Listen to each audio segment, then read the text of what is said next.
Mr. Go, good morning. Thank you very much for sharing your morning with us. Thank you, thank you. Mr. Go, I wanted to take you back to the first time you met President Fidel V. Ramos. How did you meet each other, and what is your impression of him? I first met President Ramos during his state visit to China in 1993, but I did not know him that well at that time. It was subsequently after he finished his term that I got to meet him more often. We have a common friend, Jibsen, who used to Central be, Bank Governor, yes? yeah, the governor of Central Bank, and we all share a passion for golf. So I used to travel very frequently to the Philippines, and Gabi would invite President Ramos to join us in our golf games, and we also meet for dinners and lunches together, and that's how we started our relationship. Mr. Go, may I ask, what is your impression of the president when you met him? What was he like to talk to and to deal with? My impression of him was very good. He never acted like a president, and never, in the sense that he never put on the airs of a president. He was very approachable, and very easy to get along with. Very humorous, and like to crack jokes, and very lively. No, I found it particularly kind to those people who are in a less privileged socioeconomic status. He was very courteous, very kind to them, and liked to talk to them and care for them. So that was my impression of him. Mr. Go, I wanted to turn your attention to the Philippines in the 1990s. Yeah. Why did you invest in the Philippines in the 1990s? And share with us your recollection of how the Philippines was like, the investment environment in the 1990s. I remember at that time the economy in the Philippines was very bad, and if I remember correctly, the economic growth was even negative during the year before Mr. President Ramos took office. A lot of my friends, actually business friends, repatriated their capital and money overseas. Say, for example, a lot of them actually purchased properties and invested in other businesses in Hong Kong. So they have very little confidence in the Philippines. May I ask you, Mr. Go, what is your assessment of how President Ramos changed the economy of the Philippines? How did he work to improve the economy, and what is your personal thoughts on that? Okay. Well, Ernst was talking about the days before FVR took office. In fact, the president before FVR was Cory Aquino, who took over from President Ramos. President Aquino improved after she took office. She focused mainly on improving the governance, things like civil liberty and human rights and everything, and she fought corruption. In the course of this, I think she met very strong resistance from those who had been very close to President Ramos and oppositions. And it happened that there were many coup d'etats. If I remember correctly, more than a dozen during her administration. So my impression was that the Philippines was not very stable during that time. And personally, I did not feel very safe at that time, also in the Philippines. After FVR took office, things began to change quite dramatically, as a matter of fact. He did many things to liberalize and revitalize the Philippine economy, like breaking up monopolies, starting to privatize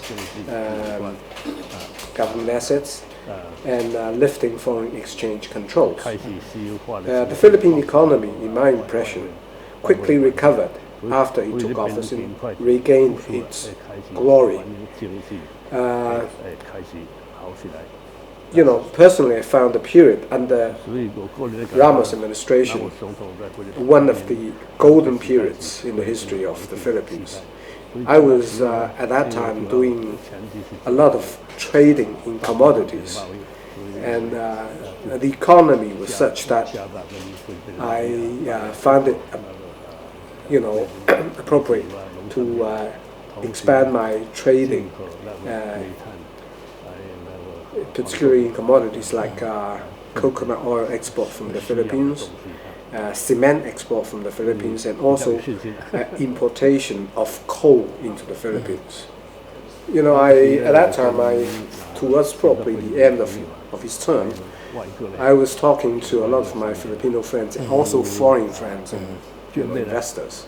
We all share a common pity that because of legal restrictions, President Ramos was unable or would be unable to be re-elected.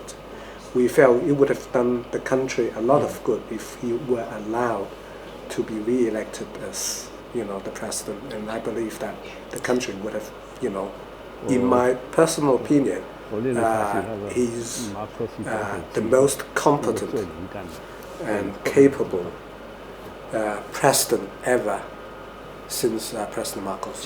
Just a final question on that topic.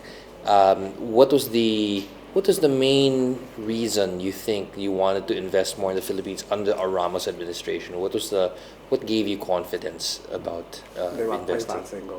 For an investor, it's very important to make sure that the country has political stability, the society is stable, and then there is support from the government for investment. And these are very important. Under his administration, I find the Philippines to be very good in terms of these areas. My question now goes to your relationship with the president and linking the president after his presidency to the People's Republic of China.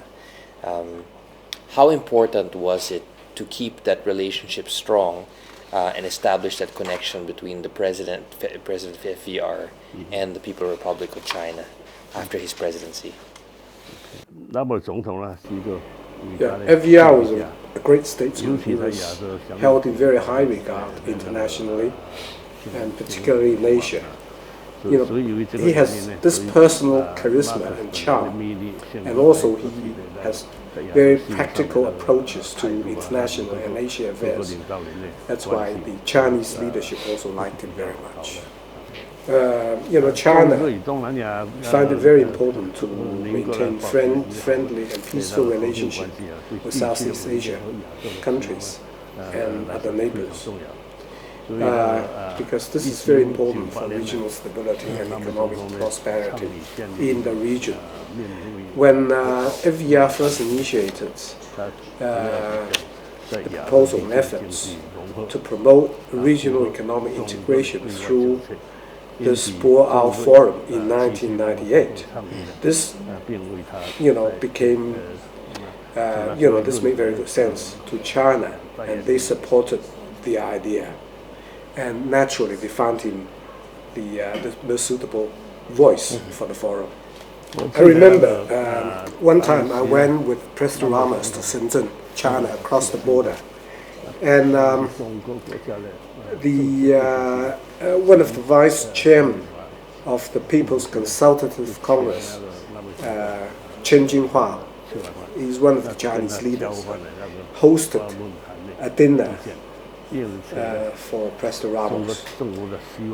At the dinner party, they discussed quite a number of issues relating to the founding of the Boao Forum.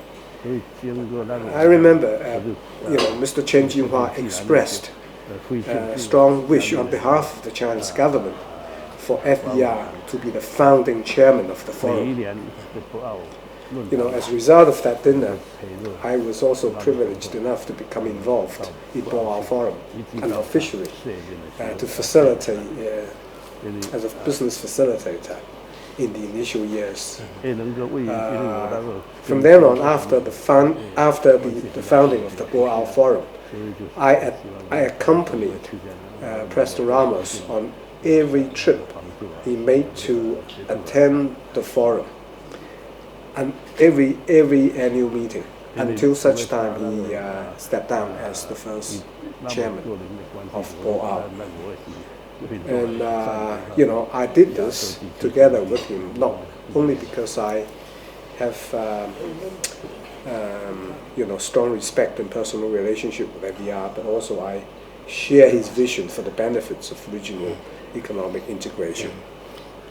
Mr. Goh, if I may ask also, given that the WAI Forum is a good platform for collaboration, how important do you see this now, especially with some tensions in the South China Sea, and how important is this forum and the role that FVR had played? Well, it's talking about the role of President Ramos. Initially, the forum, just after it was founded, it was not running too smoothly.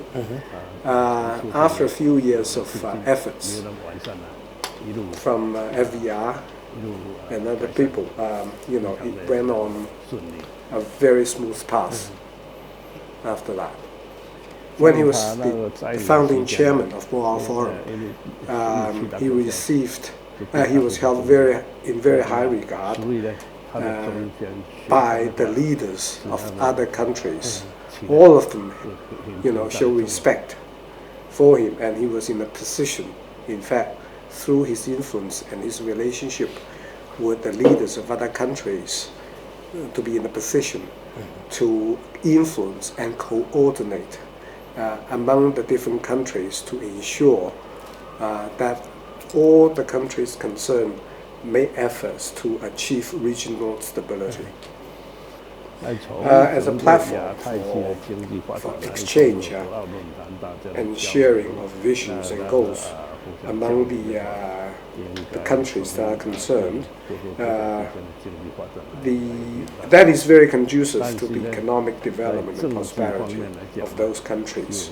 But as far as political aspect is concerned, there are outside influences which may impact on the regional stability, so that it is sometimes more difficult for the forum to actually have any counter effect on outside influences as far as political situation is concerned. Well, it's probably why President Ramos had a very important role in the WAI Forum. Yes. So, Mr. Goh, let me turn now to your relationship with President Ramos. Well, you have one thing in common as golf, and then I wanted to understand, what was it like to be with him on the golf course? How did you develop your relationship over those games, and how did your friendship grow? I found President Ramos to be a very humorous person, especially in the golf course. He liked to crack jokes. We call him aged child. He acted childlike, and a very likable person. And he was also mischievous in a way to make people happy. And for example, he would always create a situation whereby he thought there would be a hole-in-one situation. And he kept, make jokes with the caddies. Yes. And make them very relaxed. So I find playing golf to be very relaxing. Mr. Goh, the feedback of other people and associates who play golf with FVR is that it's not all recreation, it's not all fun. Sometimes he discusses also work and business. Is that the same experience you had with him, that it was also about governance and investments also? Yeah, occasionally he was very busy on the phone during the golf game, discussing business or other important issues. But most of the time, when he was with us, he was not like that. Maybe because he was no longer president at that time. Mr. Goh, let me talk now about FVR as an elder statesman, senior statesman. we know his role in terms of helping smooth the relationship between China and and the Philippines on the South China Sea issues and the West Philippine Sea issues. How critical did you see his role in doing this? What role did you think he played? Well, I assume you refer to the role that FVR played in facilitating the normalization of relationships between the Philippines and China just after President Duterte took office in 2016. You know, after my friends in China asked me to help, I immediately thought about President Ramos, and I believe that he would be the perfect person or candidate to make comments on the likely position and in fact to influence the policy of the Philippines towards China.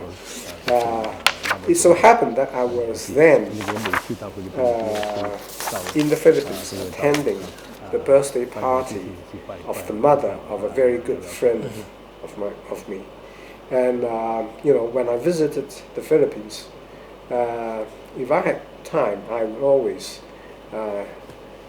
make it to pay a courtesy call to FVR at his office to say hello and to update each other and to catch up with each other. So I gave him a call when I was in the Philippines at that time. President Ramos told me that, as a matter of fact, President Duterte appointed him as special envoy for the purpose of resolving the tension between China and the Philippines. And President Ramos asked me for my suggestions. I told him that it may be advisable, instead of talking to the official government of China, it may be a good idea to sound them out through private channels, and so that after you have some ideas what the intention and position of the Chinese government, then you will be in a better position to deal with them at an official level. In fact, my suggestion to President Ramos was very much what was in his mind at that time. He told me that, in fact, he had, through another friend, requested a meeting with Mr. Jibsen, who was then the state counselor in charge of foreign affairs. But the appointment, the arrangement could not be finalized. So Mr. Goh, so I said to him, I could arrange for you to meet with Madam Fu Ying, who was the chairman of the Foreign Relations Committee of the National People's Congress. And President Ramos was very happy and said, okay, if that is the case, please help. So Mr. Goh immediately called Madam Fu Ying and advised her of the discussions that he had with FVR. And Madam Fu Ying subsequently spoke to the Chinese government and was very happy about the approach or the offer from FVR to meet with her. So Mr. Goh, so I spent about 3 days subsequently trying to coordinate between the two sides and put the arrangements in place. And finally, the parties were able to meet at my residence in Hong Kong for 2 or 3 days. And as far as I understand, they reached consensus on Philippine-China relations. And the meetings were very fruitful and paved the way for the state visit of President Duterte to China later in September that year. It was a very critical moment at that time. And I think President Duterte made a very wise decision to appoint FVR as special envoy to China. I don't think anyone else could have been more suitable to play that role that FVR played on that occasion. FVR possessed all the qualities and experience, and he has earned through years working for the WAI Forum and also as a national leader of the Philippines, that he has earned the respect from China and also the respect from President Duterte. And all these are were very crucial for the completion of the mission given to him on that occasion. So, Mr. Go, I remember you saying, I recognize the word guangxi about the relationships. So, we're very thankful that these relationships you were able to help connect, especially on private and public. It's very helpful to the current state of relations today. My question, Mr. Go, to follow up on that is, given the current day event, how does the People's Republic of China view FVR as a senior and Philippine statesman, and does he remain relevant in terms of the state and future of Philippine-Chinese relations? I think China respects FVR as the senior leader, not only in the Philippines but in the region. China viewed him very positively as the president at the time when he was president of the Philippines, when the relationship between the two countries was pretty good. And also they very much cherished the contributions that he made to the WAI Forum, and also the continued role and influence that he has in the region. Of course, President Ramos is more senior than before in terms of age, and he's less active than before. However, China remembers the contribution that FVR made with respect to the Philippine-China relationship, and they will always remember that and will always respect him for that. It all started from the ice-breaking efforts of President Ramos. As a result of that, the relationship gradually been normalized, and China, in fact, now is a very strong supporter of the Philippines and is willing to provide both economic support and assistance, and also promote the Philippines as a very good destination for tourists and also investments. Yes. Finally, Mr. Go, because you are also a leader in the region, how do you view FVR as a leader? What is his? What can we learn from his brand of leadership? I think President Ramos ran a very difficult election campaign. His votes were very low, even though it was more than others, about 25% of all the votes in the Philippines. So all of my friends who know him find it difficult for him to perform well because of that. But miraculously, FVR managed to outperform all expectations. He managed to honor his campaign pledges. To me, FVR is really an icon, a leader. But I think his brand of leadership, if there is one across party lines, and one of collaborative commitments from people. He managed to build very strong coalition among different political parties and interest groups, and was able to rally and unite the nation under him. He made friends, not enemies. He made peace, not wars. He made people like us confident in the future of the Philippines. So that's the characteristics of his leadership. It's a wonderful way to close this interview. Thank you very much, Mr. Go. Thank you.